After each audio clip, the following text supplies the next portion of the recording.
जय गुरुदेव। जय गुरुदेव। जय गुरुदेव। जय गुरुदेव नाम जय गुरुदेव नाम किसका प्रभु का पावन नाम। जय गुरुदेव।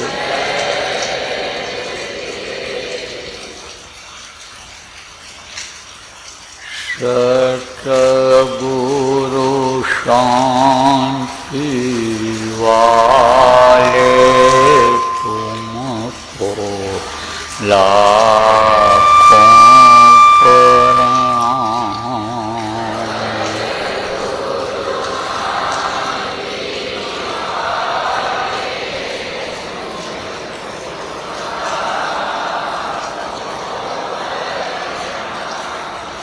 भक्तों के रखवाले तुमको लाखों प्रणाम।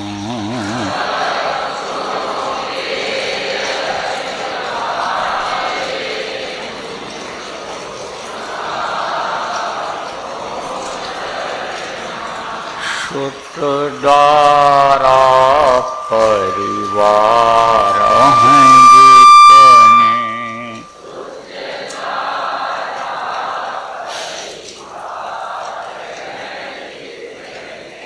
सबके प्रेम बटोर हैं सपने।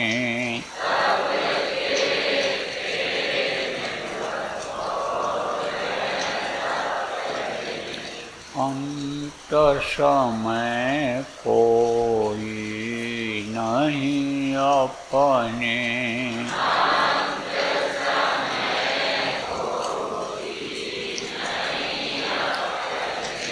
भव पार लगाने वाले तुमको लाखों प्रणाम।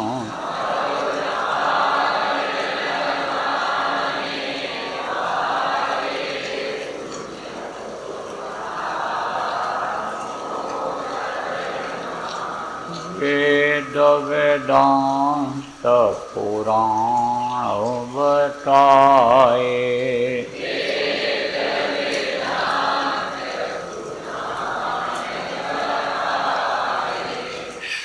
सदाचार सत्संग गाए।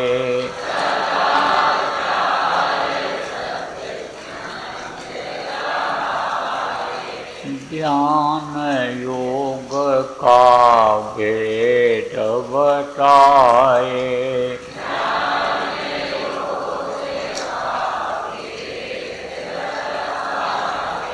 ज्योति जगाने वाले तुमको लाखों प्रणाम।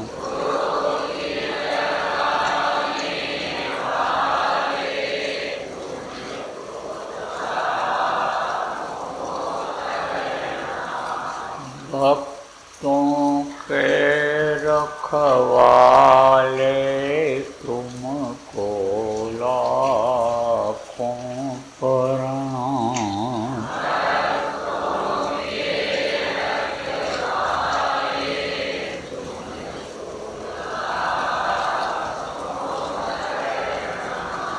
भक्तों पर हैं तुम्हारे लोचन,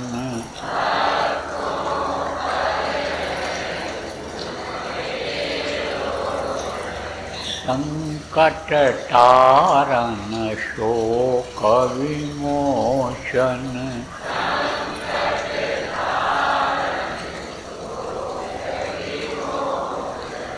गुरु तुम ही पापों के मोचन।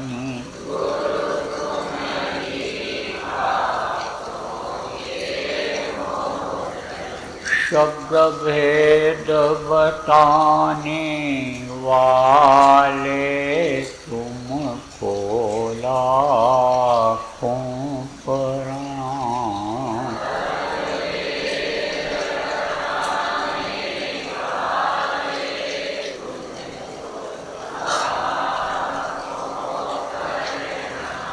भक्तों के रखवाले तुमको लाखों प्रणाम।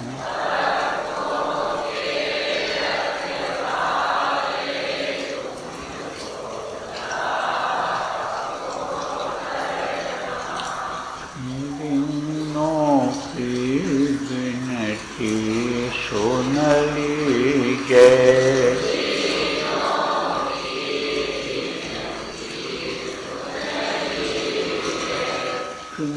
कर जान कर कृपा कीजिए।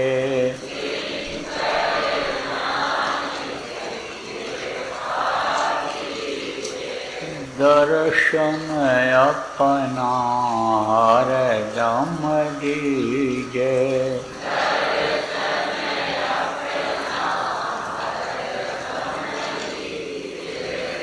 यम त्रास मिटाने वाले तुमको लाखों प्रणाम।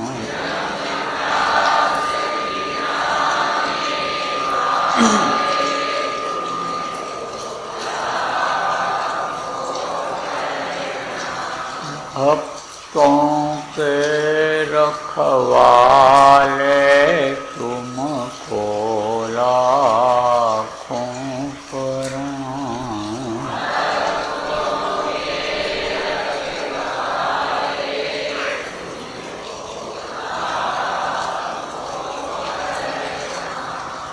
तुमको लाखों प्रणाम।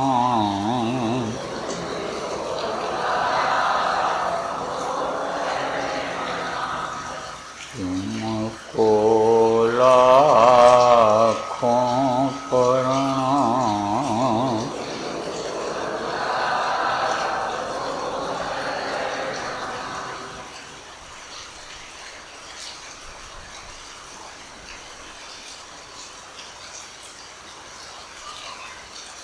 जय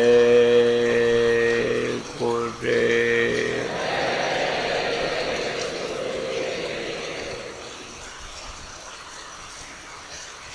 सर्वसमर्थ सर्वत्र अस्मरणीय परम पूज्य गुरु जी महाराज, उपस्थित सभी सत्संगी, साधक, धर्म प्रेमी, बच्चियों एवं बच्चियों, आज 8 सितंबर 2024 ध्यान भजन साप्ताहिक सत्संग का दिन, रविवार, आश्रम बावल, जिला रेवाड़ी, हरियाणा। गुरु महाराज की अपार दया हुई, प्रभु की अनुकंपा हुई कि भारी बारिश के बावजूद भी आज आप लोग भारी संख्या में साप्ताहिक सत्संग में आए। साप्ताहिक सत्संगों में आना चाहिए। आने जाने से बहुत सारी चीज़ों की सीख मिलती है। और कौन से शब्द की चोट मन पर पड़ जाए कि मन बदल जाए। मन जो इस समय पर शरीर की इंद्रियां हैं, यहाँ बैठ करके जो विषयों में फंसा हुआ है और सूरज का भी साथ नहीं छोड़ रहा, सूरज को भी उसी में यानी नीचे की तरफ ही झुकाव किए हुए है। शब्द की चोट से ये इधर से हट करके और उस मालिक की तरफ लग जाए और सूरज को लगा दे। देखो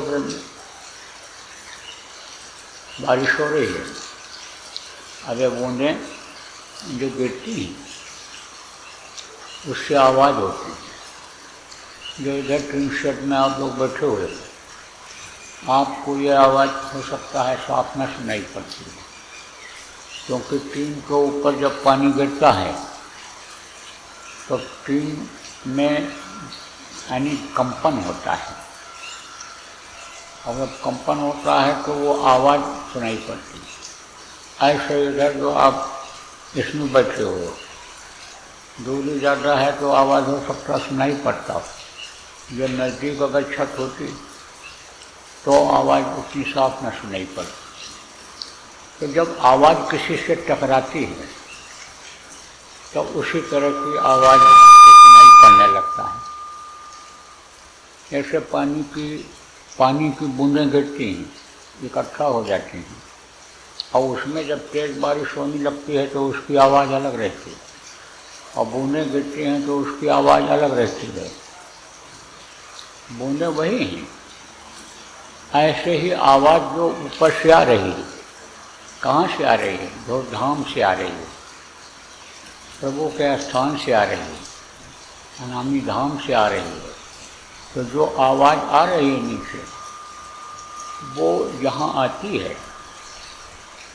टकराती है। किससे टकराती है? आपके समझो किसी न किसी चीज़ से टकराती है। क्यों टकराती है? आती क्यों है? इसलिए आती है कि उसी से आवाज़ से ही यह सहारा जहान बना हुआ है, सारी दुनिया उसी पर टिकी हुई है। चाहे ये मृत्यु लोक हो, चाहे पाताल लोक हो, चाहे अंड लोक हो, चाहे ब्रह्मांड लोक हो, ये सारे लोक सब उसी से जुड़े हुए हैं, टिके हुए हैं। तो वो आती है। अब वो सुनाई क्यों नहीं पड़ती है? इसलिए नहीं सुनाई पड़ती है कि यही मन सुनने नहीं देता है, यही मन उधर नहीं लगता है सुनने में, हमें तो सुनाई पड़ जाता। देखो जैसे कोई बात कर रहा हो, अब मन अगर कहेगा सुनने को कि इनकी बात सुना जाए, तब तो आप सुनोगे। अब मन नहीं कहता तो कहता चला जाता है, लेकिन हम सुन ही रखते हो, एक ध्यान नहीं देते, किसी बात पर ध्यान दिया किसी पर नहीं दिया, ऐसे होता है। तो मन इस शरीर का एक अहम यानी समझ लो कि एक अंग अंदर का समझ लो, जैसे बाहर के अंग हैं ऐसे एक अंदर का अंग समझ लो मन को। तो मन को लगना जरूरी है, और मन जब उधर लग जाएगा, सूरज को याद दिलाएगा कि आवाज़ आ रही है। मन जैसे आज सत्संग में आप सुनोगे, जो पुराने आदमी हो, पहले पुरानों की बात कर रहा हूँ, नए लोग जो आए हो नामदान लेने के लिए, सुनते आप भी रहो, जो समझ में आएगा आएगा, नहीं तो 2-4 बार जब सुनोगे तो समझ में आ जाए। और समझो चाहे न समझो, सुनने का तरीका जब आज आपको बता दिया जाए और सुनोगे तो सब समझ में आ जाएगा। ये तो सुनाया इसलिए जाता है कि सुनने की आदत बन जाए, सुनने की इच्छा जग जाए, चाह जग जाए, इसलिए सुनाया जाता है। तो जब मन लगेगा, सुनने की इच्छा पैदा करेगा जीवात्मा, तब वो आवाज़ सुनाई पड़ेगी, जिसके लिए फ़कीरों ने कहा कुदरती काबे के महताब से आ रही धुन तुझको बुलाने के लिए। कुदरती काबा का जो धुरी है, महताब है, वहाँ से आवाज़ आ रही बुलाने के लिए। किसको बुलाने के लिए? इस रूह को, इस जीवात्मा को बुलाने के लिए कि पकड़ो ये आवाज़ और चलो, अपने देश चलो, अपने घर चलो। जहाँ कब तक पड़े रहोगे, कब तक दुख झेलते रहोगे, कब तक जन्मते मरते रहोगे, कब तक रोज़ जियोगे रोज़ मरोगे, 84 में चक्कर काटोगे, इसलिए पकड़ो इसको, चलो। लेकिन जिसके लिए आवाज़ आ रही है वो उसके अंदर चैतन्यता ही नहीं है। जैसे कोई सोया हुआ बच्चा हो या सोया हुआ आदमी हो। सोए हुए आदमी को कितनी भी आवाज़ देते रहो तो सुन पाता है? बेहोश हो उसको आवाज़ लगाते रहो, सुन पाता है? नहीं सुन पाता है। ऐसे ही ये जीवात्मा बेहोश हो गई। किसके नशे में बेहोश हो गई? नशे में देखो शराबी बेहोश हो जाता है, वो पड़ा रहता है, कोई भान नहीं, कोई ज्ञान नहीं। कोई मोबाइल निकाल ले जाए, रुपया निकाल ले जाए, कोई समझो गहना जेवर जिसको कहते हो, अंगूठी चैन पहने हुए हो, निकाल ले जाए नशे में। कुछ पता चलता है? ये देखो, सोचो आप कि जिस देश की औरतें, जिस देश की देवियाँ, जिनको देवी कहा गया, वो शराब पीने लग जाएं, उस देश का क्या हाल होगा? देखो, सब कुछ होते हुए भी खाने पहनने की कोई दिक्कत नहीं, सब कुछ होते हुए विदेशों में आत्महत्या लोग कर ले रहे हैं अशांति में। भारत जैसे देश में आते हैं, गली गली में शांति खोजते हैं, कृष्ण को खोजते हैं, राम को खोजते हैं, विवेकानंद को खोजते हैं, यहाँ आते हैं शांति। तो अगर कोई शराबी औरत भी हीरे की अंगूठी पहन लिया और शराब के नशे में कहीं गिर गई, पड़ी हुई है, और हीरे की अंगूठी कोई ले गया तो पता चलेगा? नहीं पता चलेगा। तो जब नशे में कोई रहता है, बेहोश रहता है, नशा बेहोश करता है, इसीलिए मना किया जाता है कि ऐसे नशे का सेवन मत करो कि जिससे होश में न रह जाओ, सब कुछ खो बैठो। उसके पास कुछ रहता है जो बेहोश रहता है? कुछ नहीं रहता है। उस समय एकदम खाली रहता है। कितना भी लखपति हो, करोड़पति हो, कितना भी महल में रहने वाला हो, ऊंची कुर्सी वाला हो, लेकिन शराब या तेज नशे का सेवन जब कर लेगा तब वो उसकी कोई संपत्ति उतने समय के लिए रहेगी? कोई कागज़ पर वो दस्तखत कर सकता है? अधिकारी हो, चाहे राजनेता हो, मंत्री हो, मिनिस्टर हो, प्रधानमंत्री हो, किसी भी देश के, कुछ कर सकते हैं? नहीं कर सकते। इसीलिए कहा जाता है, हाथ जोड़ कर विनय हमारी, तजो नशा बनो शाकाहारी, छोड़ो व्यभिचार बनो ब्रह्मचारी, सतयुग लाने की करो तैयारी। तो मैं आपको बता रहा था कि जीवात्मा ये यानी समझो कि इंद्रियों के भोग में मस्त हो गई, मन के साथ लग कर। तो इसको कोई भान नहीं है, ज्ञान नहीं, आवाज़ को ये पकड़ नहीं पा रही। और जहाँ पर जीवात्मा है इस समय पर, जहाँ इसका यानी समझो कि यानी प्रसार है इसका, एक तरह से ये जीवात्मा ही शरीर को यानी चलाती है, तो ये शरीर के अंग अंग में है। तो वही जीवात्मा का असर कानून में भी है, इन बाह्य कानून, लेकिन इन कानून से वो आवाज़ सुनाई नहीं पड़ सकती। सुनाई किससे पड़ती है? जीवात्मा का जो कान है अंदर का, उससे सुनाई पड़ती है आवाज़। तो उससे जब उस जीवात्मा के कान से ऊपर से जो आवाज़ आ रही टकराती है, तब आवाज़ सुनाई पड़ती है। वो एक धारा है, शब्द से तो उतरा है, शब्द से ही यानी समझो कि यानी ये धारा उतरी है। उसी को किसी ने शब्द कहा, किसी ने साउंड कहा, किसी ने गैबी आवाज़ कहा, किसी ने वेदवाणी अनहर कहा, तरह तरह का नाम रख दिया। लेकिन वो जो उतर रहा है वो कहीं से होकर जब जाता है तब आवाज़ बनता है, टकराता है जब। इसीलिए उसी में प्रकाश है, उसी में प्रकाश है। किसमें प्रकाश है? शब्द में ही प्रकाश है। भजन देखो, पुराने लोग हो, ध्यान दो, भजन करते रहोगे, सुनते रहोगे, सुनने की कोशिश करते रहोगे, और आवाज़ अगर सुनाई पड़ गई तो उसी में रोशनी हो जाएगी, उसी में हो जाती है और उसी में दिखाई पड़ने लगता है। इसीलिए भजन जरूरी बताया गया है। ध्यान और ये नाम का जपना, ये तो पुराने लोगों ने भी, बहुत से लोगों ने बताया अन्य युगों में भी ये चला है, ध्यान लगाना और माला जपना, नाम जपना, ये रहा है। लेकिन ये जब संत आए तो संतों ने आवाज़ को पकड़ने का असली चीज़ बताया। तो लगभग 700 वर्ष पहले से, जब से संतों का इधर आना हुआ, तब से भजन पर उन लोगों ने ज़्यादा जोर दिया है। बराबर गुरु महाराज को चिट्ठी लिखते थे, संदेश देते थे, यही कहते थे बच्चा भजन सब लोग करते रहना है, असली चीज़ यही है। तो जब आवाज़ टकराती है तो सुनाई पड़ती है, और उसी में प्रकाश मिल जाता है, उसी में खुशबू मिल जाती है, उसी में सुरूर आ जाता है जब वो खुशबू मिलती है शरीर के अंदर में।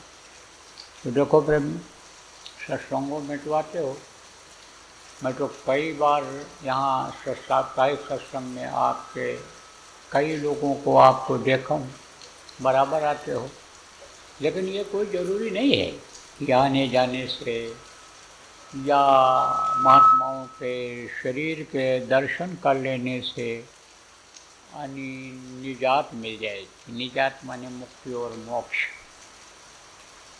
दया तो होती है, सत्संग के वचनों की दया होती है, दृष्टि की भी दया होती है, स्पर्श की भी दया होती है संतों की। इसको तो झुकलाया नहीं जा सकता है, ये तो सत्य बात है। लेकिन करना पड़ता है। जब कोई करेगा तभी कोई मदद भी करेगा।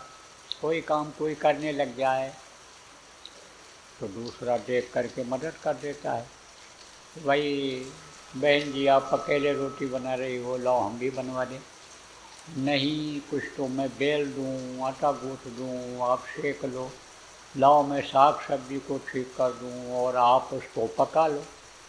लेकिन जब कोई शुरू नहीं करेगा तो मदद करने वाला ऐसे कैसे आएगा? इसलिए शुरुआत तो करनी पड़ती है। यही आपका दिल्ली, ज़्यादा दूर नहीं है यहाँ रेवाड़ी से। दिल्ली में निजामुद्दीन एक सूफी फ़कीर थे, तो उनके यहाँ बहुत लोग आते थे। क्योंकि जो महात्मा होते हैं फ़कीर होते हैं, वो किसी एक के नहीं होते हैं, सबके होते हैं और सबके लिए आते हैं और सबको फ़ायदा होता है। उनके लिए तो सब एक जैसे होते हैं। जैसे गोस्वामी जी महाराज ने कहा, सिया राम मैं सद्य ज्ञानी, करहूँ प्रणाम जोर जुग पानी। सबके अंदर उन्होंने मालिकी अंश जीवात्मा को देखा और रूह सबके अंदर एक ही है। यह हाथ पैर आँख कान देखो सबका एक जैसा है। खून निकालोगे लाल ही निकलेगा, हड्डी एक जैसी सफ़ेद निकलेगी, मांस भी एक ही जैसा दिखेगा, उसका कोई अलग रंग नहीं होगा। ये तो बनावट शरीर की, जहाँ जो पैदा होता है, पहाड़ी क्षेत्र है, मैदानी क्षेत्र है, गर्म देश है, ठंडा देश है, उस हिसाब से ये चमड़ी आँख कान नाक की बनावट बन जाती है। अब जो पहले का समय था, शुरुआत का, उसमें कोई इस तरह का जाति पाति का झगड़ा नहीं था। उस समय पर कोई कौम कौमियत का झगड़ा नहीं था। उस समय पर यह झगड़ा नहीं था कि राम हमारे हैं, कृष्ण तुम्हारे हैं, कृष्ण हमारे हैं, कृष्ण हम कृष्ण की पूजा करेंगे, राम की नहीं करेंगे, राम वालों का विरोध करेंगे। परशुराम भगवान जिनको कहते हैं हम उनको नहीं मानेंगे, अम्बेडकर भगवान मानने लग गए लोग, हम उनको नहीं मानेंगे, ये सब नहीं था।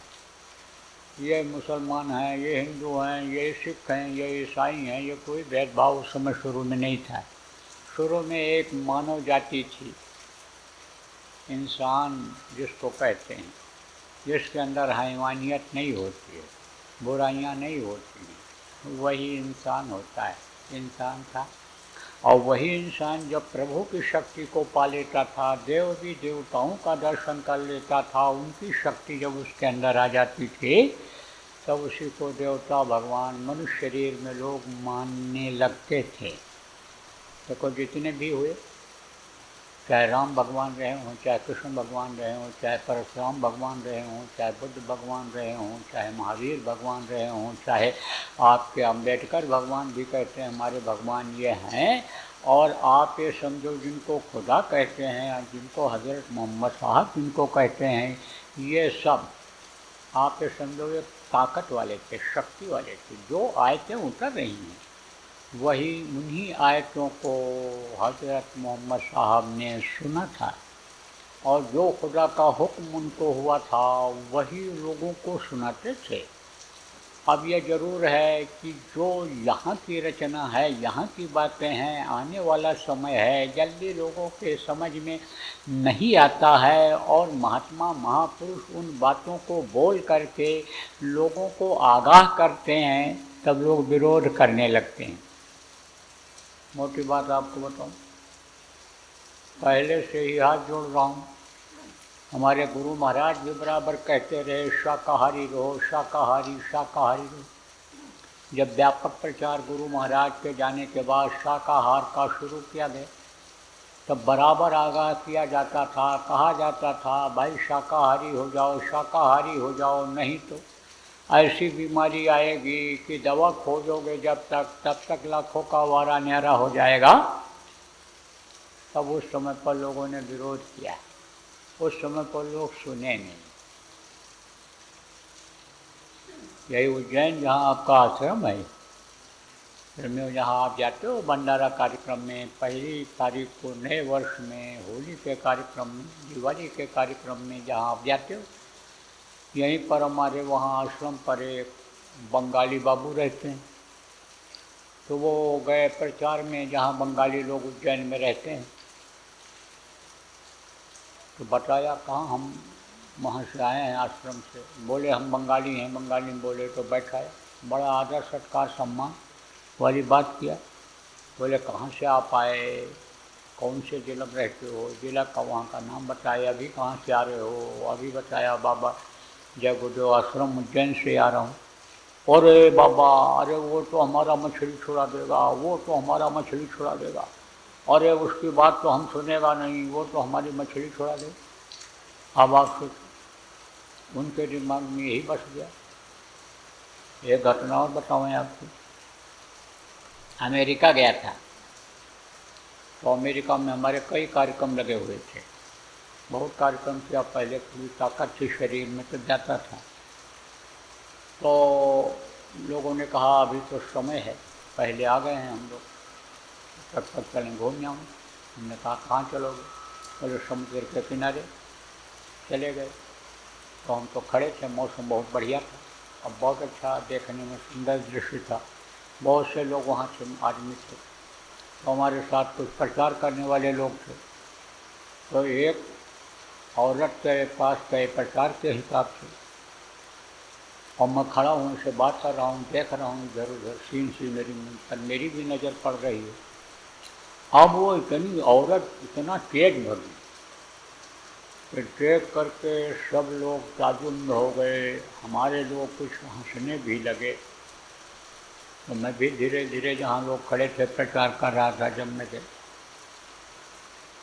तो हमने कहा क्या हो गया, यह औरत इतनी तेज भगी, 1.5 कुंटल से कम वजन नहीं होगा इसका, भाग नहीं पा रही थी, लेकिन इतनी तेज भाग के जा करके गाड़ी में बैठकर दरवाज़ा बंद क्यों कर लिया। तब वो लोग बोले कि तू बता रहा है कि मांस खाना बंद कर दे तो मेरा वो यीशु, मेरा वो प्रभु नाराज़ हो जाए। अब उनके दिमाग में यही बात है कि मांस तो हमारा भोजन है, मांस खाने से अन्य समझो आप कि हमारा खुदा भगवान नाराज़ हो जाए। लोगों के दिमाग में यही बात आ गई। लेकिन आगाह करना जरूरी है, बताया नहीं जाएगा, समझाया नहीं जाएगा। आज की तारीख में अगर न बताया जाए ये, तो आगे आने वाली बीमारियों से लोग कैसे बचेंगे, ये तो बताना जरूरी है। तो निजामुद्दीन साहब के यहाँ बहुत लोग जाते थे।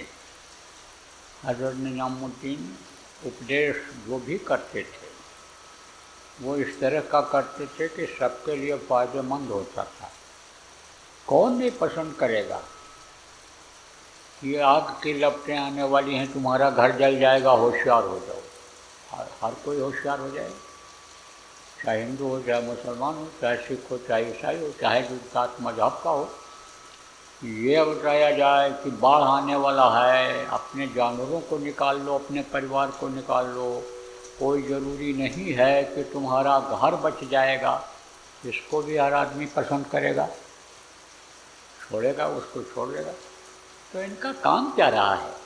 फकीरों का, महात्माओं का, संतों का, त्रिकालदर्शियों का काम क्या रहा है? होशियार हो जाओ, समझ जाओ, बुरे रास्ते पर जा रहे हो तो सही रास्ते पर आ जाओ। समझाया, किसने समझाया?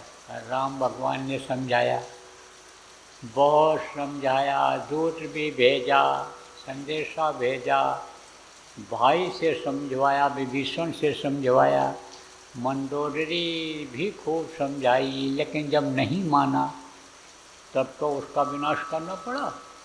रावण जैसा विद्वान उस समय मिलेगा कहाँ, किसी को मिलता कहाँ?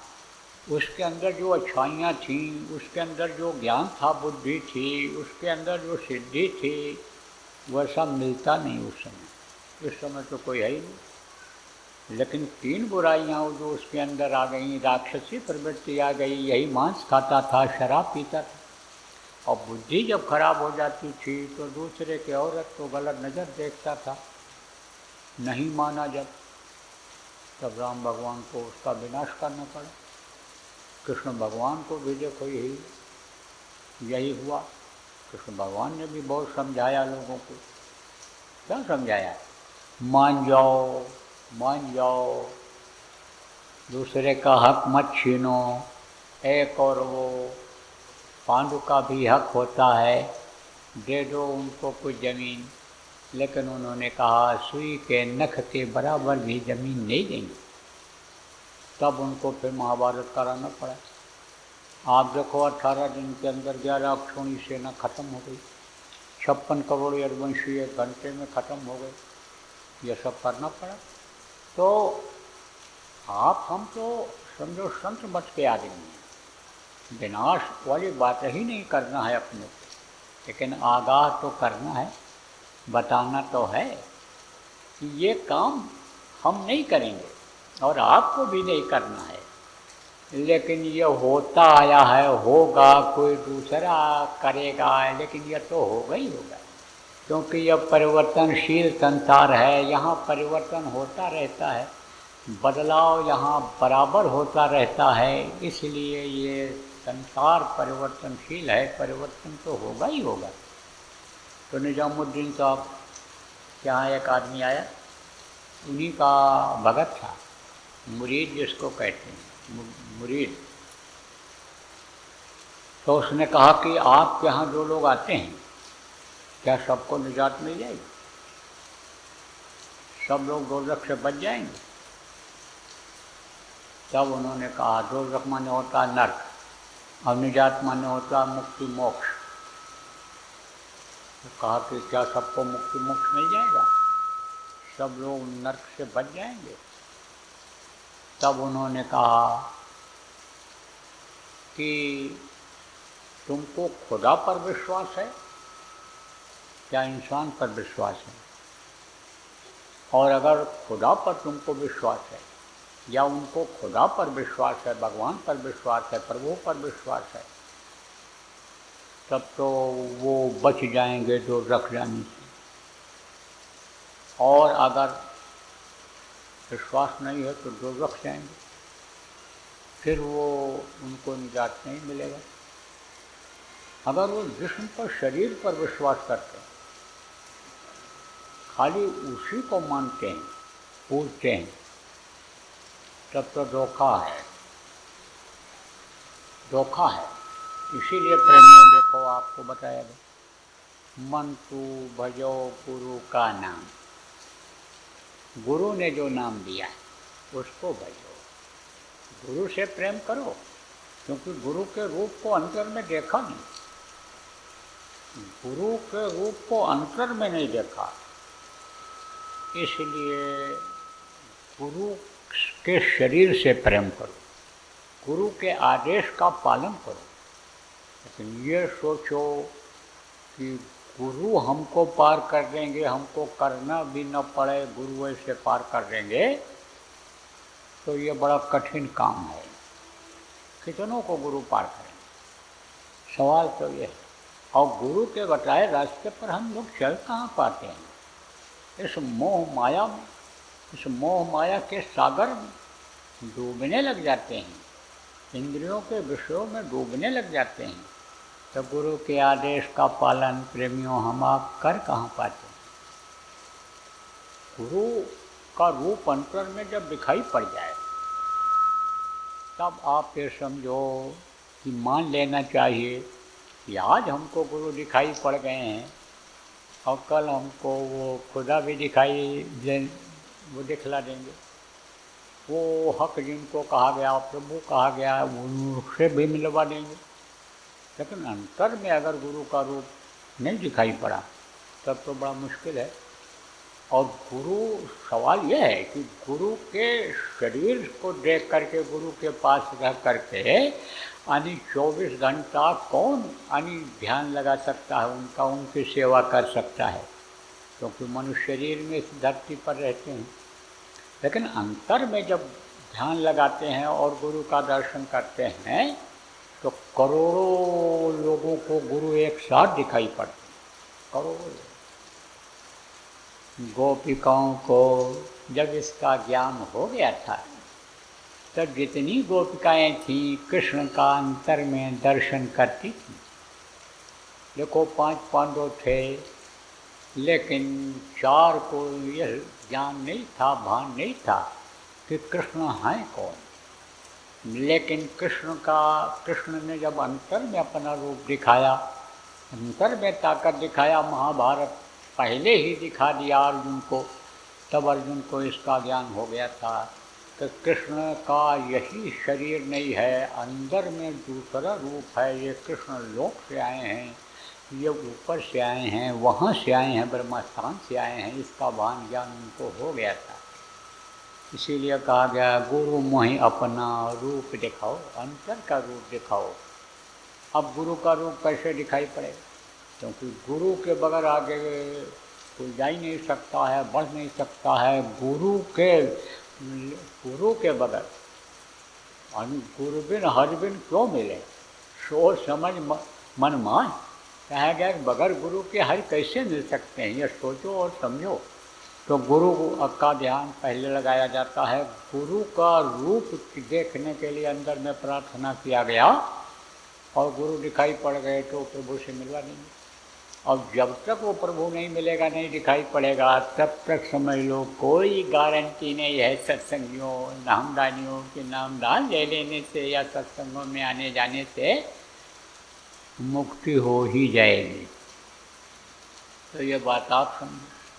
इसलिए कहा गया है जो भजन ध्यान सुमिरन करो, बराबर करते रहो, बराबर करते रहो। अब आप जो नए लोग आए, मौसम ख़राब हो रहा है और अगर तेज बारिश हो गई तो ये जो ट्रेन के नीचे बैठे हो या यहाँ बैठे हो, सामने आवाज़ और तेज आएगी।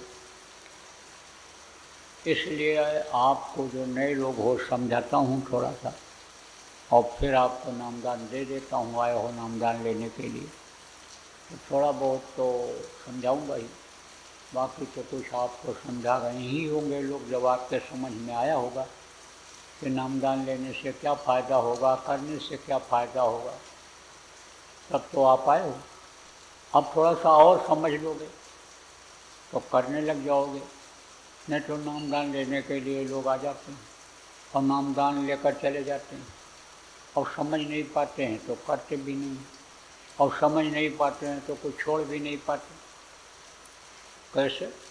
कल एक प्रेमी आए, तब उन्होंने कहा कि एक आदमी प्रचार किया और प्रचार करके बहुत से लोगों को बिटोर कर ले आया, चलो चलो चलो नामदान लेने चलो, नामदान लेने चलो, नामदान लेने चलो। समझाया भी होगा। अब वो जब आने लग गया तो दूसरे को भी पकड़ के ले आया। अब आया वो नामदान तो ले गया, लेकिन जान नहीं पाया क्या छोड़ना है, क्या खाना है, क्या करना है।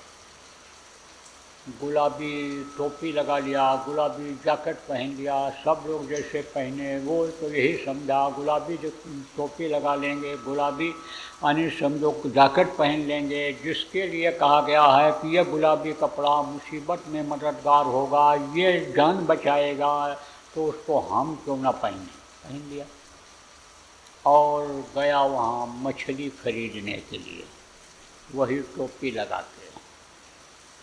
अब वो आदमी प्रचार में सुने हुआ था जो मछली बेच रहा था, ये जय गुरुदेव वाले गुलाबी पहनते हैं, जय गुरुदेव वाले मछली यानी खाने से मना करते हैं, तो वही कहता है भाई तुम जय गुरुदेव हो, हाँ अच्छा तो क्या चाहिए तुमको? मछली।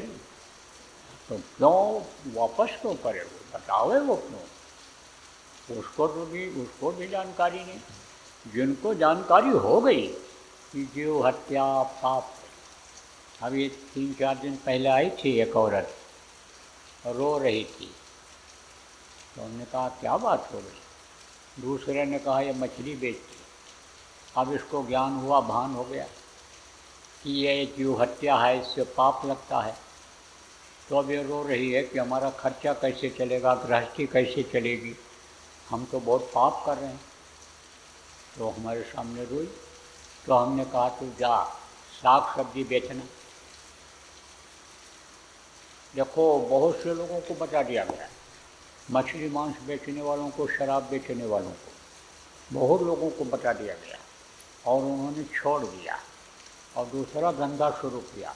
अब कह रहे हैं उसमें अच्छी आमदनी हो रही, अच्छी कमाई हो रही। अब ये बोल रहे हैं मांसाहारी होटल बंद कर दिया तो शाकाहारी चालू किया, कह रहे हैं कि अब अच्छी आमदनी हो रही। धूर्ताई जिसको कहते हैं, ठगी जिसको कहते हैं, बेईमानी जिसको कहते हैं, चोरी चकारी जिसको कहते हैं, ये सब करते थे, मिलावट भी करते थे।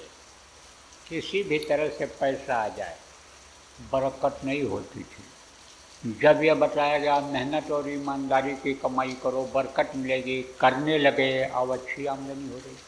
विश्वास हो गया लोगों कि भाई ये आदमी बदल गया, अब वो बात नहीं है, सौदा भी हमको ज़्यादा मिले, हमको अच्छा मिलेगा और भाव भी हमारा सही रहेगा।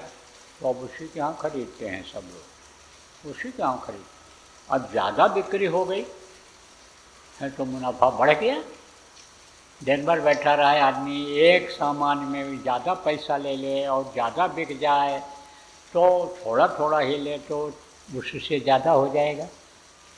तो जो बताया गया उसको अगर अपना लिया लोगों ने तो समझो आप प्रेमियों खुशहाल हो गए। तब वो तो उसको तो जानकारी थी नहीं, किसको? जो मछली बेचने वाला था, इन बातों की जानकारी नहीं थी। वो तो कहा भाई शंका हुई तो पूछ बैठा, ये लोग मना करते हैं, ये कह रहा हाँ मन वो है।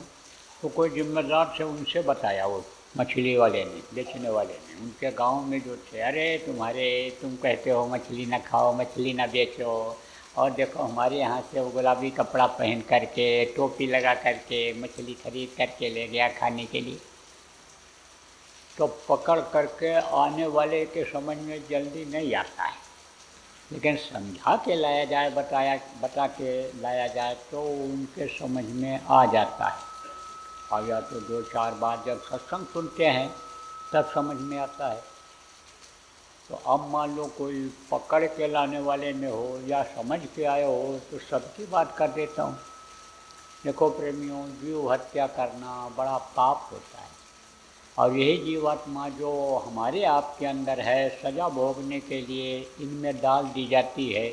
चाहे कीड़ा मकोड़ा हो, चाहे सांप गोजर हो, चाहे बकरा मछली हो, चाहे अंडा हो, इनमें डाल दिया जाता है। अब जीव हत्या पाप है। जैसे मनुष्य की हत्या को बहुत बड़ा पाप बताया गया, उसी तरह से इनकी भी हत्या का पाप है। और पाप जब लग जाता है तो पाप की सज़ा भोगनी पड़ती है। देखो कर्मों की ही सज़ा लोग भोग रहे हैं, ये जो पाप कर्म किया है उसी की सज़ा भोग रहे हैं। सब लोग भोगते हैं। कौन लोग भोगते हैं? जो पाप करते हैं वो भी भोगते हैं, पापी का साथ करते हैं वो भी भोगते हैं। पापी समाज बन जाता है, समाज में आना जाना होता है जो आना जाना करता है, सुनाता है, बताता है, मिलता जुलता है, उसको भी लग जाता है। क्योंकि कोई कालिख वाली कोठरी है, काजल की कोठरी है, उसमें जाओगे तो कालिख तो लगेगी लगेगी। तो कुछ तो कर ज़्यादा कुछ करने से होता है, ज़्यादा करने से होता है, उसको ज़्यादा लगता है। लेकिन जो साथ करता है उसको उसके साथ भी लग जाता है। तो पापी तो बहुत हो रहे। अब पापी के हाथ से खाओ, पापी के हाथ से कोई चीज़ लो, पापी का छुआ हुआ लो, तो कर्म तो लगेगा ही। इसीलिए जो पुराने लोग हो समझो, कहा जाता है दिन में अगर कोई पाप इस तरह का आ जाए तो ध्यान भजन करोगे तो उसके झाड़ू से ये पाप खत्म हो जाएंगे, और नहीं तो लगेगा तो भोगना पड़ेगा। तो इससे बचना चाहिए। जीव हत्या बहुत बड़ा पाप है, जीव हत्या नहीं करना चाहिए, मानव हत्या नहीं करना चाहिए। क्योंकि यह मनुष्य शरीर बहुत भाग्य से मिलता है। ये तो करोड़ों जन्मों में भटकने के बाद मिलता है। 9 महीने माँ के पेट में प्रेमियों लटकने के बाद तब ये मनुष्य शरीर मिलता है। ये फिर दोबारा मिलने वाला नहीं है। आप ये समझो कि एक बार ये मिल गया तो समझ लो कि उस मालिक की दया है, प्रभु की कृपा है। अब किस लिए मिला? जो आप एकदम नए लोग आए हो, आप ध्यान दो, खाने पीने के लिए मिला, सोने के लिए मिला, बच्चा पैदा करने के लिए मिला। यही काम तो पशु और पक्षी भी करते हैं, खाते हैं, टट्टी पेशाब करते हैं और बच्चा पैदा करके दुनिया संसार से चले जाते हैं। तो मनुष्य और इनमें अंतर क्या रह गया? मनुष्य को ये क्यों बताया गया कि इसका जो शरीर है देव दुर्लभ शरीर है, देवता इसके लिए तरसते हैं, ऐसा क्यों है? इसके बारे में आप सोचो, विचार करो। इसमें साधना का समझो रास्ता है। पूजा जिसको कहते हैं, ये पूजा का मंदिर है, ये साधना का घर है, साधना का स्थान है। साधन धाम मोक्ष का द्वारा, मोक्ष का दरवाज़ा है इसमें। अब आपको नए को बता दें मोक्ष क्या होता है। जहाँ से वापस ना आना हो उसको मुक्ति मोक्ष कहते हैं। जैसे शरीर को ले जाते हैं जलाने के लिए, मृतक आदमी को जलाने के लिए शमशान घाट पर ले जाते हैं, तो वापस तो नहीं लाते हैं, जला के ही आते हैं। ऐसे ये जीवात्मा जन्मने और मरने की पीड़ा से, दुख के संसार में आने से बच जाए, उसको मुक्ति कहते हैं, मोक्ष कहते हैं। तो मोक्ष मुक्ति का रास्ता इसी शरीर में है। कहाँ पर है? इन बाहरी आँखों से आप उसको देख नहीं सकते हो, वो अंदर में है, जहाँ पर ये जीवात्मा बैठी हुई है। इन्हीं दोनों आँखों के बीच में ये जीवात्मा बैठी है, परमात्मा की अंश कही गई, ईश्वर अंश जीव अविनाशी। और इसी के ताकत से ये पूरा शरीर चलता है। इसमें प्राण हैं, इसमें इंद्रियां हैं, इसमें आप ये समझो कि चक्र हैं, कमल हैं, इसमें इसी में मन चित्त बुद्धि अहंकार है। इसी में आप ये समझो कि यानी 3 गुण हैं, रजोगुण तमोगुण सतोगुण इसी में हैं।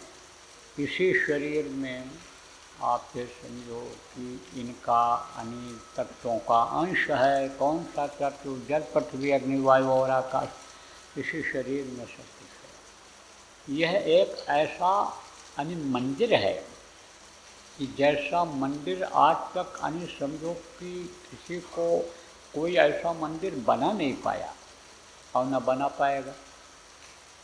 मनुष्य के शरीर को कह दिया जाए बना दो तो बना तो देगा, चेहरा मोहरा बना देगा, लकड़ी का लोहे का उसी तरह का बना देगा। लेकिन कहो कि इसमें प्राण ला दो, प्राण नहीं ला पाएगा। जीवात्मा को बिठा दो, नहीं बिठा पाएगा। तो ये बेमिसाल मंदिर है, बेमिसाल मस्जिद गिरजाघर तो द्वारा इसको फकीर महात्माओं संतों ने कहा है।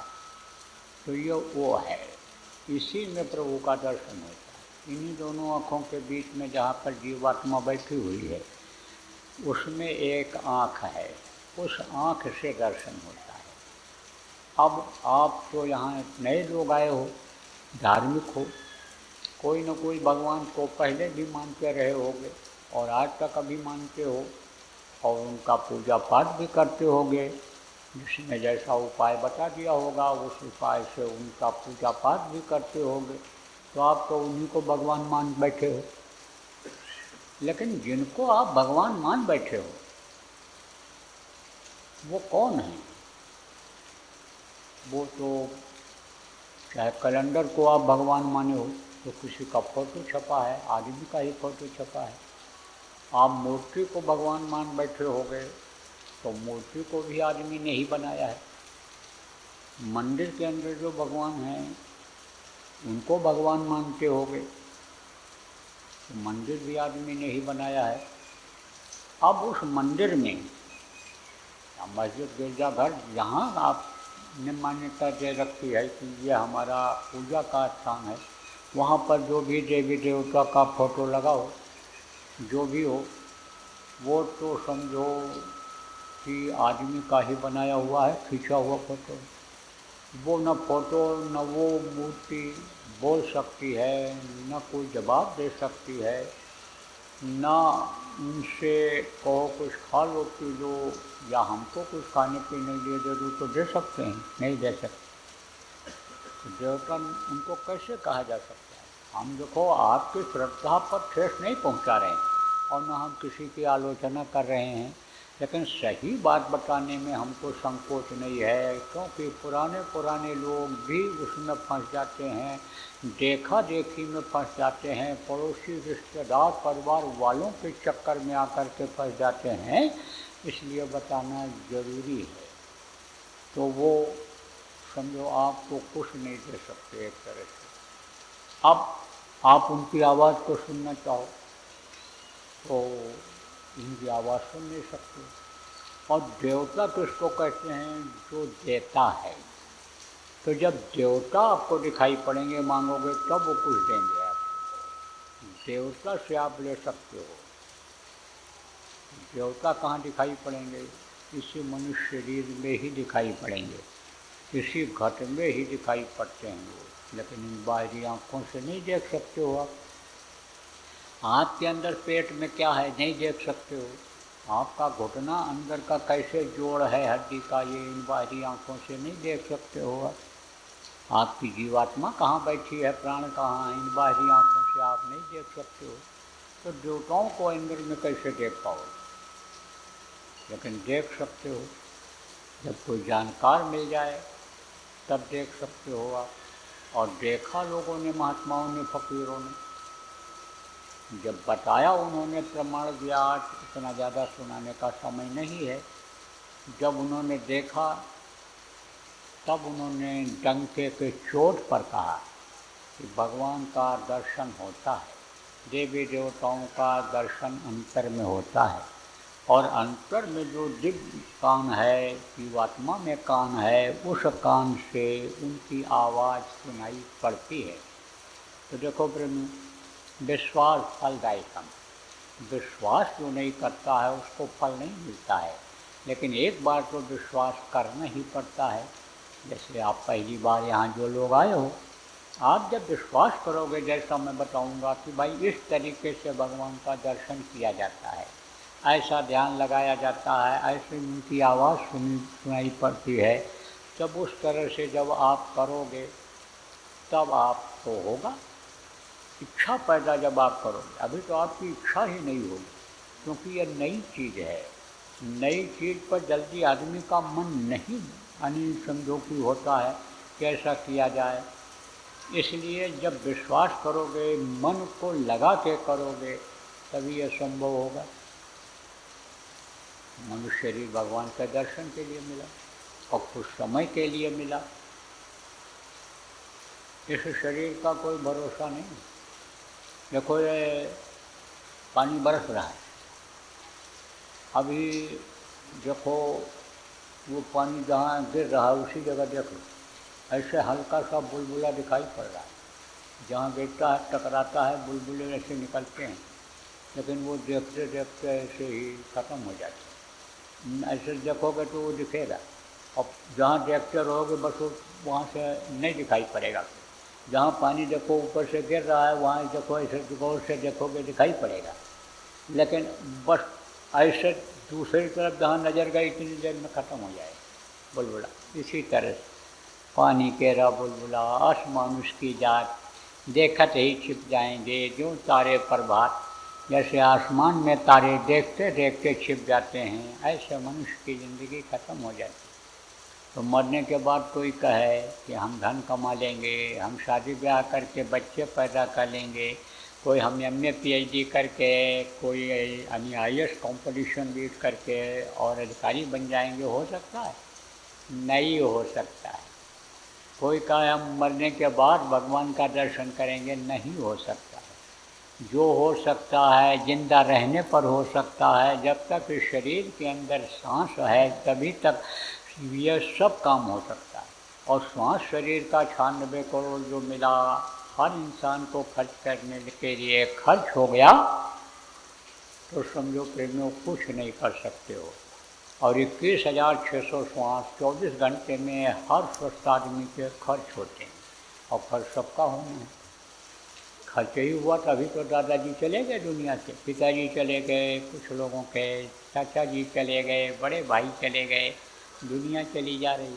देखते देखते ऐसे खाली होकर दे चले जा रहे हैं, धन संपत्ति सब छोड़ के चले जा रहे हैं। जो मकान अपना कहते थे, जो रुपया पैसा अपना कहते थे, ज़मीन जायदाद अपना कहते थे, गाड़ी घोड़ा अपना कहते थे, छोड़ने के बाद उनका रहा? शरीर छोड़ने के बाद कहाँ गए कुछ पता है? नर्क गए कि स्वर्ग गए कि कुत्ता बिल्ली बन कर के फिर दरवाजे पर आ गए, घर में ही बैठ गए, दरवाजे पर बैठ कर भूखने लग गए? क्या पता, इन बाहरी आँखों से देखने से कुछ पता चलता है? इसलिए प्रेमियों, जब तक श्वास है तब तक ही आप कुछ कर सकते हो। तो चलो ठीक है, जो भी समय जीवन का आपका निकला निकला। अब जो जीने का समय बचा है, आज जो नामदान मैं आपको दूंगा, नाम बताऊंगा, इसका जाप करना और ध्यान लगाने। आँख से देखने को ध्यान कहते हैं, ध्यान लगाना, और कान से सुनने को भजन कहते हैं, भजन करना। तो आवाज़ आपको गुरु की दया से मिलेगी, प्रभु की कृपा हो जाएगी। जब तड़प जग जाएगी, जब मिलने की इच्छा जग जाएगी, आपका ध्यान थोड़े समय के लिए दुनिया से हटेगा और उस प्रभु की तरफ लगेगा, तो उसका नाम है दीन बंधु दीनानाथ, करीब पर्वत, दया करेगा ही। नामदान देता हूँ आपको। देखो, जिसका नाम होता है उसका रूप होता है, उसका स्थान होता है, उसकी होती है आवाज़। जैसे आप सभी लोग जो बैठे हो, सबका नाम है। रूप माने चेहरा होता है, सबका चेहरा है। और कहीं रहते हो, आपका स्थान है, और आप बोलते हो तो आपकी आवाज़ है। ऐसे ही ये 5 धनी हैं, इनका नाम है, इनका रूप है, इनका स्थान है, इनकी है आवाज़। तो वो मैं अभी आपको बताऊंगा, समझाऊंगा, याद कराऊंगा। जितना भी आप याद कर सको याद कर लो, जो न याद हो पावे उसका लिखा हुआ कागज़ यहीं आपको मिल जाएगा, लेकर के याद कर लेना। बताना मत किसी को। अगर आप बता दोगे या रिकॉर्ड करके सुना दोगे नए आदमी को, या लिख कर भी नए आदमी को दे दोगे, तो उसका कोई फ़ायदा नहीं होगा। और ये अगर नाराज़ हो गए कि इन्होंने मेरी इज्जत नहीं किया, बेइज्जती किया, हमारी लोगों को भी बता दिया, तो कोई नुकसान हो, तो नुकसान का कोई भी काम आप मत करना। जिसको अधिकार होता है उसके मुँह से एक बार सुनना जरूरी होता है। उसी में पावर होती है, उसी में शक्ति होती है। कैसे, ये भी बता दें आपको। जैसे आप चले जाओ कलेक्टर ऑफिस में चले जाओ, जो जिले का मालिक है, या तहसीलदार के यहाँ चले जाओ, या कोई भी अधिकारी के यहाँ चले जाओ, तो उसके यहाँ जो अधिकारी के यहाँ जाओगे आप, तो उनके कर्मचारी होते हैं, बाबू होते हैं, उनके वीए जिनको कहते हो, जो यानी उनकी देख रेख करते हैं, रखवाली करते हैं, वो होते हैं। उनका कागज पत्र इधर से उधर ले जाते हैं, जिनको चपरासी कहते हो, वो होते हैं। अब ये जो मातहत उनके लोग हैं, उनके पास आप जाओ और उनसे कहो कि आप क्या अधिकारी हैं, इनको थप्पड़ मारो, तो मारेगा? नहीं मारेगा। लेकिन अधिकारी ने कहा इनको थप्पड़ मारो, तो देखेगा वो, अरे तड़ातड़ मारेगा, 1 2 नहीं 4 6 मारेगा, कहेगा लगाओ थप्पड़ इसको मारो, तो मारेगा। वही बात आपने कहा और वही बात वो अधिकारी भी बोला, और आपकी बातों में पावर नहीं है और उसमें पावर है, शक्ति है, ताकत है। ऐसे ही समझो, आप किसी को मत बताओ। दूसरी चीज़ आप समझो, देखने का नाम ध्यान और सुनने का नाम भजन। तो भजन करना, ध्यान लगाना अभी आपको बताऊंगा। तो जब आप भजन करोगे, ध्यान लगाओगे और अंतर में कुछ दिखाई पड़ेगा, ऐसी चीज़ दिखाई पड़ेगी कि जिसको आपने कभी देखा नहीं, ऐसी मस्तानी आवाज़ सुनाई पड़ेगी जिसको आपने कभी सुना नहीं। तरह तरह की आवाज़ों को, तरह तरह के बाजा को जब सुनोगे, तरह तरह के दृश्य सीनरी को जब आप देखोगे, ये जिनको भगवान आप कहते हो, असली भगवान जब आपको दिखाई पड़ेंगे, जब असली राम, असली कृष्ण उसी रूप में, जिस रूप में आप देखना चाहोगे उसी रूप में जब दिखाई पड़े, तब आप बर्दाश्त कर पाओगे? नहीं बर्दाश्त कर पाओगे। खुश होकर के दूसरों को बताने लगोगे और जैसे बताओगे तैसे ही वो बंद हो जाएगा। उसी के लिए रोगे, तड़पोगे, जैसे मीरा गली गली में रोती थी, तड़पती थी, रात दिन मोहिनी न आवे भावे अनन पानी, ऐसे ही होता है। तो बताना मत किसी को, कुछ भी सुनाई पड़े, कुछ भी दिखाई पड़े, आप प्रेमियों किसी को भी, बच्चों और बच्चियों, मत बताना। अब आप समझो 3 चीज़, सुमिरन, ध्यान और भजन। सुमिरन कहते हैं माला जपने को, दूसरा है ध्यान, ध्यान किसको कहते हैं? आँख से देखने को। और तीसरा है भजन, भजन किसको कहते हैं? कान से सुनने को भजन कहते हैं। सुमिरन, ध्यान और भजन।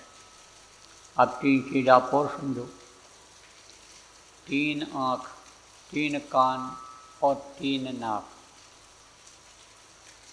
जो आँखें ये बाहर है, इससे बाहर की चीज़ दिखाई पड़ती है, और ये कान अंदर जीवात्मा में है, उससे ऊपरी लोगों की चीज़ें, स्वर्ग वैकुंठ में जो चीज़ें हैं, उनमें जो लोग रहते हैं वो सब उससे दिखाई पड़ते हैं, जिसको दिव्य दृष्टि आत्मचक्षुषो नेत्र कहा गया और इनको चर्म चक्षु कहा गया है। 2 कान ये इधर, इससे बाहर की आवाज़ सुनाई पड़ती है, और ये कान अंदर जीवात्मा में है, उससे ऊपरी लोगों की आवाज़ सुनाई पड़ती है। 3 आँख, 3 कान, 3 नाक। सुमिरन, ध्यान, भजन 3 कीजिए, और 5 नाम, 5 रूप, 5 स्थान, 5 की आवाज़, ये मैंने आपको बताया। देखो ये 2 नाक है, ये बाहर, ये है, ये सुराख तो है, ये नाक है, इसको नाक कहते हो, लेकिन ये तो इसके ऊपर कबर है, जैसे नाले के ऊपर पुल बना दिया जाए, गंदगी निकलती है ना नाक से इधर से, तो इसको ढक दिया गया है। और इसकी बनावट इस तरह से की गई है कि ये जो रोए हैं इसमें निकले हुए हैं, ये बाल जो है, ये क्या करते हैं? ये रोकते हैं, बाहर की चीज़ों को जाने में भी रोकते हैं और अंदर के आने वाली चीज़ों को भी रोकते हैं। जैसे गाढ़ा बलगम हो जाए और ये अगर बाल ना हो अंदर के एकदम, तो फट से नीचे गिरता है एकदम से। अब वो भोजन में गिर जाए, कोई कागज़ पर लिखाई पढ़ाई कर रहे हो उस पर गिर जाए, लेकिन रोक रहता है तो थोड़ा सा कर रहता है, पता चलता है तो आदमी ऐसे साफ कर देता है। और ये धूल, गर्द और ये जो गंदी चीज़ें हैं इनको भी रोकता है। कभी कभी नाक को साफ करो, और साफ करो तो गंदगी निकलती है। कौन सी गंदगी? यही धूल की, धुआं की, आप समझो राख की, यही सब गंदगी निकलती है उससे। तो ये रोए हैं, ये इसलिए हैं, ये समझो। कुदरत ने जितनी भी चीज़ें बनाई हैं, चाहे वो पेड़ पौधे हों, चाहे जानवर हों, और चाहे ये शरीर की बनावट हो, ये सब बड़े हिसाब से बनाया है। अब ये है कि सूरज है जैसे, तो कोई कहे सूरज हमको दिखाई नहीं पड़ता है, तो आप ये समझो कि सूरज का दिखाई नहीं पड़ता है तो समझ लो या तो छाया में बैठा है या तो चश्मा ऐसा लगाया हुआ है काला एकदम से कि नहीं दिखाई पड़ रहा है, सूरज नहीं दिखाई, लेकिन सूरज तो सूरज है। अब भगवान नहीं दिखाई पड़ते हैं, प्रभु नहीं दिखाई पड़ते हैं, तो लोग कहते हैं भगवान तो है ही नहीं, वो तो निराकार है, निराकार है। लेकिन जिसने देखा उसी ने तो कहा घट घट मेरा साइया सोनी सेज न कोई बलिहारी व घट का जा घट प्रगट हो। यानी समझो घट घट में वो है विराजमान है। जो तिलवाही तेल है जो चकमक में आग तेरा साईं तुझ में जान सके सो जान। जिसने देखा उसने लिख दिया, कह दिया। ऐसे ही तो कुदरत ने जितनी भी चीज़ें बनी वो बड़े ही समझो हिसाब से बनाया। तो एक आदमी जा रहा था ना, हाँ, रास्ते में थक गया, पैदल यात्रा थी, पेड़ के नीचे बैठ गया, लेट गया, लेटा तो नींद आ गई। नहीं, लेटा तो नींद आने के लिए लेटा, लेकिन नींद जब तक आवे तब तक वो ऊपर ऐसे देखने लग गया ऐसे। तो कहता है कुदरत ने ना इंसाफ़ी किया, न्याय नहीं किया है। देखो ये कद्दू होता है, बोला देखो कद्दू होता है कुम्हड़ा सीताफल जिसको कहते हैं, पेड़ भी नहीं होता इतना इतना बड़ा फल देता है। और ये देखो जामुन का इतना बड़ा पेड़ और फल इतने इतने बड़े। तो इंसाफ नहीं किया, न्याय नहीं किया, इसमें तो बड़े बड़े फल लगना चाहिए। आदमी को खाने को मिलता, एक ले जाता, पूरा परिवार खाता, और ये इतना इतना बड़ा फल। यही सोच ही रहा था तब तक एक जामुन ऊपर से नीचे उसके नाक पर गिरा। अब लगी चोट तो उठ के बैठ गया और कहा कुदरत ने बिल्कुल इंसाफ किया है, बिल्कुल न्याय किया है। अरे कद्दू से बड़ा क्या, कद्दू ही अगर गिरा होता नाक के ऊपर तो ये चिपटा हो जाता, नाक मुँह नीचे हो जाता। बहुत बढ़िया किया। तो दो नाक है प्रेमियों, बच्चे और बच्चे, ये एक सुराख ये है और एक यह है नाक। इनका काम, इसका काम क्या है? शरीर का चलाना, मुख्य अंग है शरीर को चलाने का। नाक बंद कर लो और जिससे नाक जब बंद होता है हवा अंदर जाती है, मुंह बंद कर लो तो अभी क्या हो जाएगा? राम नाम सत्य हो जाएगा। और इसी हीरा जैसी काया को लोग मिट्टी कहने लग जाएंगे, कहेंगे ले जाओ जलाओ नहीं तो मिट्टी खराब हो जाएगी। तो ये सुराख जो है ये शरीर को चलने में मदद करता है। 10 प्रकार के प्राण हैं, मुख्य प्राण यहाँ पर है। इसको वो क्या देता है? हवा देता है नाक। एक सुराख से एक बार अच्छी हवा अंदर जाती है और उसी समय दूसरे सुराख से अंदर की गंदी गर्म हवा निकलती है। आप देख लेना, एक नाक से एक बार में गंदी हवा निकलेगी, ऐसे करोगे तो एक नाक चलता रहेगा। एक नाक, बायां नाक चलेगा, दाहिना नाक चलेगा। बायां नाक चले जब आपका तो समझ लो पेट में डालना कोई चीज़ ठीक नहीं है, और दाहिना चले तो समझ लो अंदर का साफ है। शुगर के मरीज को हमेशा भूख लगा ही रहता है और वो खाता जाता है, हजम नहीं होता है, शुगर बन के फिर निकल जाता है, तो तकलीफ़ बराबर बनी रहती है। लेकिन नाक से यानी समझो कि जब ये देख लेता है कि दाहिने नाक का श्वास चल रहा है और तब अंदर कुछ डालता है, तब समझो कि वो पच जाता है, नहीं तो पचाव नहीं होता, अपच होता है। तो इन सब चीज़ों का यानी समझो कि एक गणित है। शरीर का विज्ञान भी समझना वैज्ञानिकों के लिए ये बड़ा मुश्किल हो रहा है। बाहर की रचना इन माइक्रोस्कोप या इन जो मशीनें हैं इनसे जहाँ तक देख पाते हैं उसकी रचना का ज्ञान तो उनको है, लेकिन तो जीवात्मा क्या है, ये क्या चीज़ है ऐसी कि जो शरीर को चलाती है, निकल जाने के बाद ये बिल्कुल शरीर बेकार हो जाता है, होश में आदमी नहीं रह जाता, कुछ कर नहीं सकता, सड़न गलन बदबू इसमें पैदा हो जाती है। तो अच्छे अच्छे वैज्ञानिक बता नहीं पाएंगे। ये सब प्रभु की रचना है, प्रभु की लीला है, प्रभु का ही एक खिलकत है जिसको कहा गया। तो ये बायां नाक, अगर बायां नाक से अगर समझो कि गर्म हवा निकले तो भोजन नहीं करना चाहिए, दाहिने से निकले तब कुछ खाना चाहिए। तो ये बराबर चलते रहते हैं। कभी कभी दोनों चलते हैं, दोनों चलते हैं तो 15 मिनट रुक जाना चाहिए और फिर देख लेना चाहिए कि अब किससे चलने लगा, तब कुछ खाना पीना चाहिए। यह भी एक स्वास्थ्य के लिए फायदेमंद चीज़ बता दे रहा हूँ आपको। तो एक बार में एक सुराख से अंदर अच्छी हवा जाती है, दूसरे से निकलती है खराब हवा, गंदी हवा। ये अपने आप बदलते रहते हैं, 5-7 मिनट में बदल जाते हैं। 6-7 मिनट से लेकर 10 मिनट के अंदर में ये बदल जाते हैं। अब यह है कि जुकाम हो, नाक बंद हो तो जल्दी पता नहीं चलता है, नहीं तो पता चल जाता है। अगर श्वास नलियों में कोई कमी नहीं है, उसमें कोई बलगम आदि नहीं भरा हुआ है, सूजन नहीं है, तो पता चल जाता है। स्वस्थ आदमी को जल्दी पता चल जाता है। तो 2 सुराख के बाहर, 1 सुराख अंदर। कहाँ? जीवात्मा में। तो अंदर के सुराख को जो ऊपर लोग के खुशबू को लेते हैं उसको नाक कहते हैं। इससे खुशबू मिलती है, बदबू भी मिलती है इन बाहरी नाकों से। ऊपर में बदबू नाम की कोई चीज़ ही नहीं है, खुशबू ही खुशबू है, लहर ही लहर है खुशबू। खुशबू के ही समुद्र कह लो, पहाड़ कह लो, जमीन कह लो, जब सब जगह खुशबू खुशबू, हर जगह से खुशबू आती है तो समझ लो खुशबू मैं वो दुनिया है। तो किससे सुनाई पड़ेगा, किससे सूंघोगे उसको? अंदर के नाक से। तो 2 नाक ये बाहर, 1 नाक अंदर जीवात्मा में। 3 नाक, 2 कान बाहर, 1 कान अंदर जीवात्मा में, 3 कान। और 2 आँख बाहर, 1 आँख अंदर जीवात्मा में, 3 आँख। 3 आँख, 3 कान, 3 नाक। और सुमिरन, ध्यान, भजन 3 चीज़ है।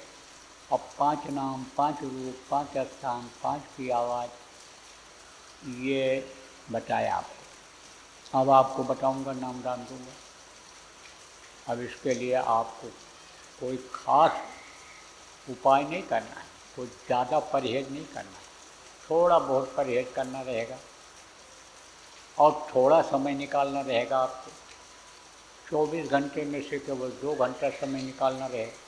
22 घंटा अपने शरीर के लिए काम करो, बच्चों के लिए करो, जो भी रोजी रोजगार आप करते हो मेहनत ईमानदारी से उसी को करो, उसके लिए कोई रोक टोक नहीं है। अच्छा है तो अच्छा खाओ, अच्छा घर है अच्छे घर में रहो, अच्छा कपड़ा पहनो, हमारी तरफ से कोई रोक टोक नहीं है। देखो हमारे यहाँ तो सिया राम में सब जग जानी, सब एक जैसे हैं, कोई हमारे यहाँ पर भेदभाव नहीं है। कोई जाति पात किसी से पूछता ही नहीं है, जाति पात पूछे नहीं कोई, हर का भजन सो हर का हो। यहाँ तो भजन करना प्रभु का बताया जाता, सिखाया जाता है, किया जाता है। लेकिन आप अगर समाज में रहते हो तो आप रहो, उसी जाति में रहो, उसी में खाओ पियो, उसी में आप यानी समझो लड़का लड़की का शादी ब्याह करो, लेकिन फंसो मत जातिवाद में, भाईवाद में, भतीजावाद में, इसमें आप मत फंसो। और आप जो रेवाड़ी के लोग हो, आप जो हरियाणा के लोग हो, यहाँ पर आए हो, अब इस समय पर ये चीज़ें बहुत चलेंगी। इसका मौसम आ गया, जैसे ये बरसात का मौसम आया ऐसे ये चुनाव का मौसम आ गया, इलेक्शन जोर गर्म आ गया। ये अब इसमें जोश आता है, इसमें यानी गर्मी आती है लोगों में, तो इसी में जातिवाद, इसी में भाईवाद, इसी में भतीजावाद, इसी में कौमवाद, इसी में जिदावाद, इसी में एरियावाद, इसी में सारे वाद उभर करके आ जाते हैं। और ये सारे वाद, चाहे ये जातिवाद हो, भाईवाद हो, भतीजावाद हो, कौमवाद हो, भाषावाद हो, चाहे ये आतंकवाद हो, माओवाद हो, नक्सलवाद हो, ये सारे वाद क्या हैं? जहर हैं आदमी के लिए। और इसी तरह से अगर ये जहर फैलता गया तो समझ लो एकदम जैसे कोई जहरीली गैस निकल जाए वायुमंडल में हवा को दूषित कर रहे, ऐसे ही समझो सांस लेने पर जैसे गैस पे आदमी मरने लग गए थे। कहाँ? भोपाल में गैस त्रासदी कांड हुआ था, बहुत आदमी मरे थे, ऐसे इसी से मरने लग जाए।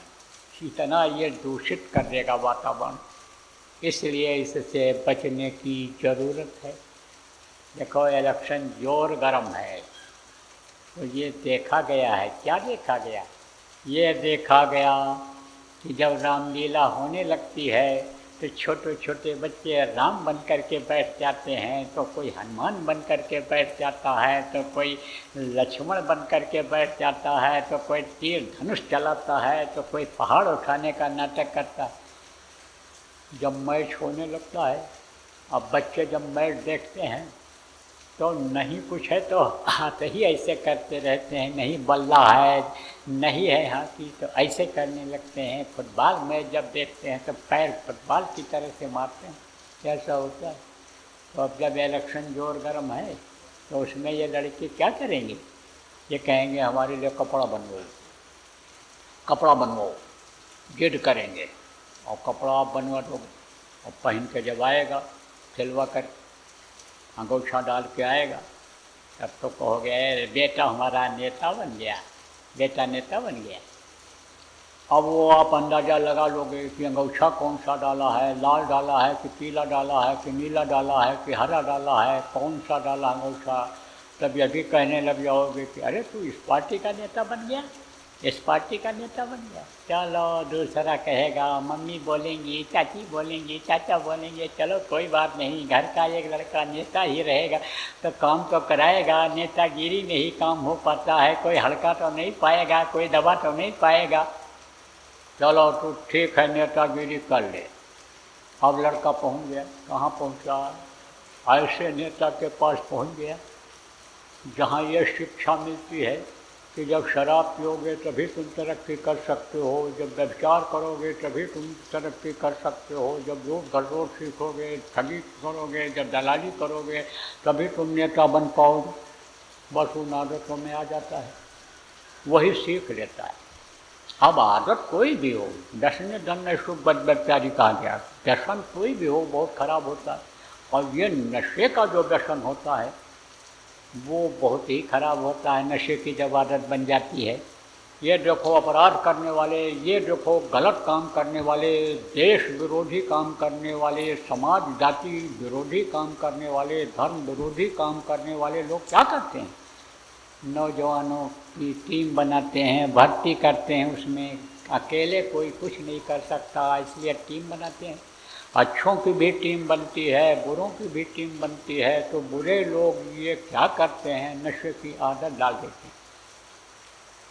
ये जो सुन रहे हो बैठ करके और दौड़ करके आए हो, पानी भीगते हुए आए हो सत्संग सुनने, इसका भी एक नशा है। ये एक अच्छा नशा है, ये एक अच्छा गुण है। और बुराइयों का भी नशा है। नशेड़ी ये देखता है, गंजेड़ी ये देखता है, भंगेड़ी ये देखता है कि पानी बरस रहा है, कि तेज धूप है, कि समझो यानी ठंडी ज़्यादा है, ठिठुरन हो गई, कुछ नहीं, उसको तो नशा चाहिए। समय पर वो पहुंच जाता है, दुकान खुलवा करके रात को लेकर के दारू आता है। आप ये समझो तो नशे की आदत जब बन जाती है, फंस जाता है, तो वही अपराध की दुनिया में चला जाता है। ये बात क्यों बता रहा हूँ? ये सामाजिक बात बता रहा हूँ। इस समय अगर बच्चों को फंसा दोगे आप, तो देखो बहुत से बच्चे इलेक्शन के बाद मैंने देखा 75 साल की उम्र हो गई, और मैं भी कभी जवान था, और मैं भी कभी स्टूडेंट था, और मैं भी आप समझो कि रहा हूँ, समाज में देखा हूँ। मैंने ये देखा कि बहुत से बच्चे इलेक्शन के बाद बर्बाद हो जाते हैं। हम ये नहीं कहते हैं इलेक्शन में काम न करो, लेकिन साथ ऐसे का करो कि जहाँ से अच्छाई मिले, जहाँ अच्छे लोग हों। नेता सब खराब नहीं होते हैं, कोई भी अधिकारी हो, कर्मचारी हो, या कोई भी साधु महात्मा हो, सब एक जैसे नहीं होते हैं, अंतर होता है। तो ये जब देख लो, सोच लो, समझ लो, पहचान जब हो जाए, तब आप काम करो। अब ये मना कर दें कोई नेता नहीं बनेगा, कोई नेतागिरी नहीं सीखेगा, हम कहते हैं कोई ऐसा ट्रेनिंग नहीं लेगा, ये तकनीकी शिक्षा नहीं लेगा, तो कैसे देश चलेगा, कैसे आदमी आगे बढ़ेगा, कुछ कर पाएगा जिसके अंदर महत्वाकांक्षा है। लेकिन सोच समझ करके, मुसाफिर सोच समझ कर तू चलना। ये दुनिया किस तरफ जा रही है इसको भांप करके, देख करके, तब आप जो है बच्चों जो यहाँ पर मौजूद हो, सुन रहे हो, आप कदम आगे बढ़ाना। और आपके जो बच्चे हैं, नौजवान बच्चे हैं, आपने तो कहा IAS में ये बैठेगा, कंपटीशन में बैठेगा, PCS में जाएगा, ये तो मेडिकल में जाएगा, नीट बीट करेगा, ये आप तो इस चक्कर में हो। अब वो बेकार बैठे हैं तो कहेंगे चलो बहती गंगा में हाथ धो लें, चलो अब इलेक्शन आ गया है तो उसी में कुछ मिल जाएगा, उसी में लग गए वो। तो देख करके सोच समझ करके तब उनको कहीं भेजना, नहीं तो यही न सोचो कि घुटने से कुर्ता नीचे बनवा लिया है, अब ये नेता हो गया, अब MLA MP मिनिस्टर हो जाएगा कुर्ता बनवाते पहनते ही। तो देखो विषय छूटा जा रहा है, समय निकला जा रहा है, मौसम भी खराब है, भोजन का आपको वक्त भी हो रहा है, इसलिए आपको नामदान दूँगा। तो मैं आप ये समझो कि आपको कुछ छोड़ना नहीं है, लेकिन ये गंदी चीज़ों को छोड़ना है जिससे बीमारियां बढ़ती हैं, खून बेमेल होता है। मांस खाने से, मछली खाने से, अंडा खाने से खून बेमेल हो जाता है। और ये जो नशे की गोलियां चल रही हैं, ये जो नशे की जड़ी बूटियाँ हैं, पीने वाली ये शराब जैसी ये चीज़ें हैं, इनसे दूर रहना, जिससे मदहोश हो जाता है आदमी। ऐसे खाने पीने, जड़ी बूटी से दूर रहना, खाने पीने वाली चीज़ों से दूर रहना। बाकी आप आज़ाद हो, हजम कर सको 4 रोटी की जगह 40 रोटी खा लो, मना थोड़ा कर रहा हूँ। हजम जो कर सको वही खाओ, और नहीं तो 1 रोटी का भूख रख करके खाओ, जिससे बीमारी ना आवे, आलस ना आवे, रात को बैठ करके भजन कर सको, ध्यान लगा सको। खोल दो आँख और कान खोल दो, इसको कहते हैं भजन। भजन जब इस तरह से करने लगोगे, लगातार करोगे, तब ये जो जान अनजान में कर्म बन गए हैं, जान अनजान में पाप बन जाता है, जान अनजान में कर्म बन जाते हैं। जान करके कुछ करता है आदमी, कुछ अनजान में बन जाता है, तब इससे कर्म कटेंगे। और जब कर्म कटेंगे तो मन कहेगा, नहीं तो मन तो बिल्कुल नहीं बैठने के लिए कहेगा। तो बराबर आदत डालो, मन को एक बार मनाना पड़ेगा। मन को मना लोगे तो आदत बन जाएगी, तो बात बन जाएगी। बोलो जय गुरुदेव, जय गुरुदेव। एक प्रार्थना में बोलूँगा, आप सब लोग दोहराइएगा, और उसके बाद ये कार्यक्रम संपन्न हो जाएगा। आज आपका सत्संग, सुमिरन, ध्यान भजन का साप्ताहिक कार्यक्रम यह संपन्न हो जाएगा।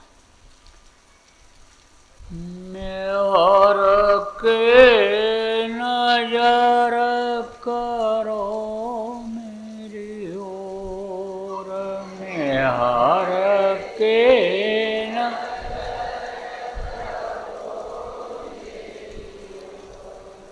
दया के नजर करो मेरी ओर, दया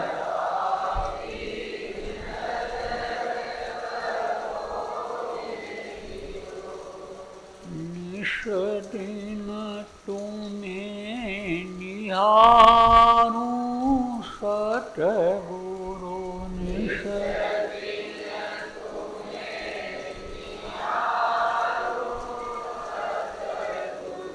जैसे चंद्र चकोर,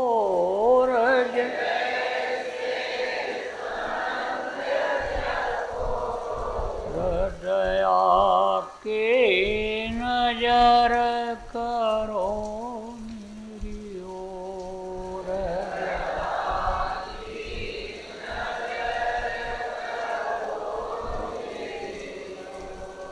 जान कौन भूल हुई तन से,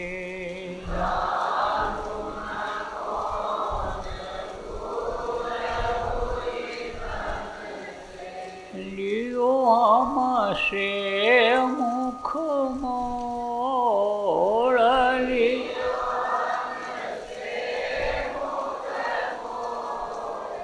दया के नजर करो मेरी ओर।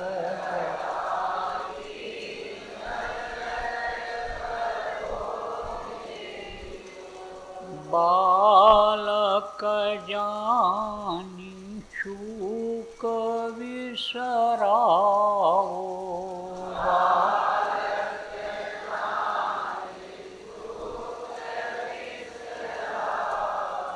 आया शरण अब मैं तोर,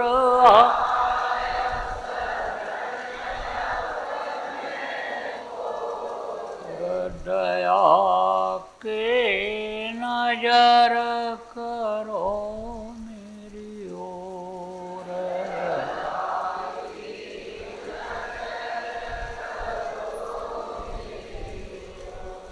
सदा दयालु स्वभाव तुम्हारा,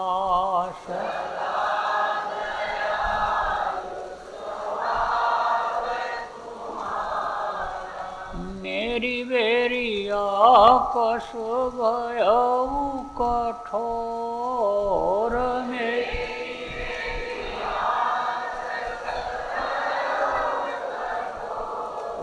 दया के नजर करो मेरी ओर।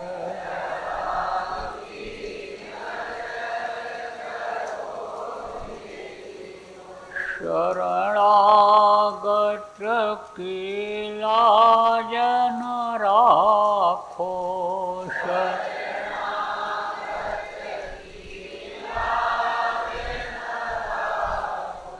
मोसो पतित अब जाएं कहीं और,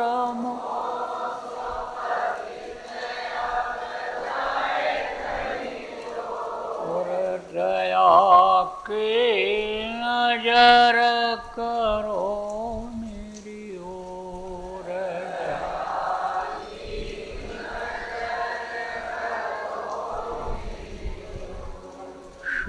शरणागत की लाज न राखो,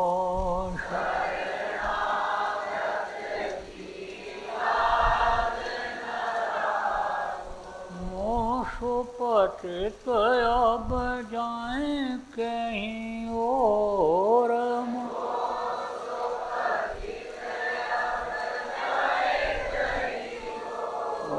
दया के नजर करो मेरी ओर।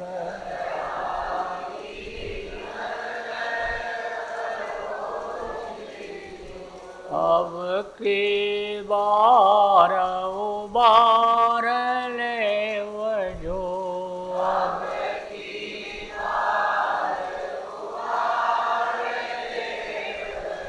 फिर न डरा बाप गही मगोर वीरन,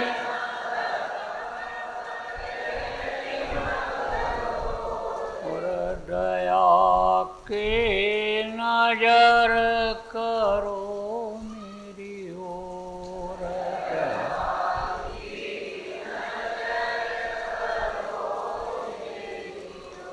नर के नजर करो मेरी ओर।